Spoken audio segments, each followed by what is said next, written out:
Hello అండి, welcome to my channel. మీరు మన ఛానల్ని ఫస్ట్ టైం కనుక చూస్తున్నట్టయితే సబ్స్క్రైబ్ చేయండి, ఇంకా లైక్ కూడా చేయండి.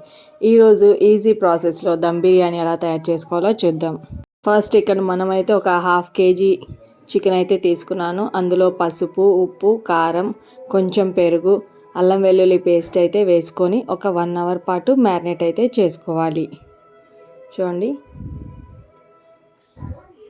ఇక్కడ నేను మామూలు రైస్తోనే చేస్తున్నాను అనమాట. అందుకని చెప్పి నేను రైస్ని ఒక హాఫ్ కేజీ తీసుకున్నాను. దాన్ని కూడా ఒక 1 అవర్ పాటు నానబెట్టి పెట్టుకున్నాను. తర్వాత కుక్కర్లో అయితే చేస్తున్నాను అనమాట. ఈరోజు నేను కుక్కర్లో కొంచెం ఆయిల్ వేసుకొని బిర్యానీ ఆకు, చెక్క, లవంగ, యాలక్కాయ వేసిన తర్వాత ఆనియన్స్ అయితే సన్నగా కట్ చేసి వేసుకున్నాను అనమాట.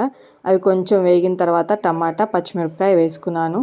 టమాటా అనేది కొంచెం సాఫ్ట్ అయిన తర్వాత ఆల్రెడీ మ్యారినేట్ చేసుకున్న చికెన్ అయితే వేసేసుకోవాలి.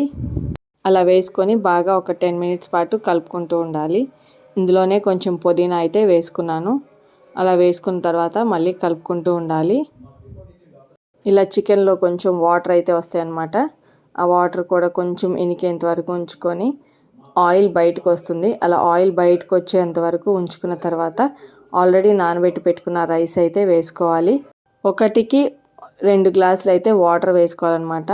నేను ఇక్కడ హాఫ్ కేజీ కదా, దానికి డబల్ అయితే వాటర్ వేసుకున్నాను. అలా వేసుకున్న తర్వాత అందులో ధనియాల పొడి, గరం మసాలా పొడి, కొంచెం కొత్తిమీర వేసుకొని ఒకసారి అయితే కలుపుకున్న తర్వాత లిడ్ క్లోజ్ చేసుకోవాలి.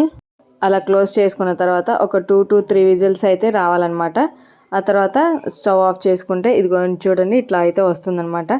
దాన్ని ఒక బేషన్ లాంటి దానిలో, వెడల్పు దానిలో తీసుకొని ఒకసారి బాగా మిక్స్ చేసుకొని ఇంకా సర్వ్ చేసుకోవడమే. చూడండి, పీస్ అయితే ఎంత సాఫ్ట్గా ఉడికిందో. చికెన్ పులుసుతో కానీ ఇలా ఫ్రై పీసెస్తో కానీ సర్వ్ చేసుకుంటే టేస్ట్ అయితే చాలా బాగుంటుంది. ఒకసారి ట్రై చేసి కామెంట్ చేయండి.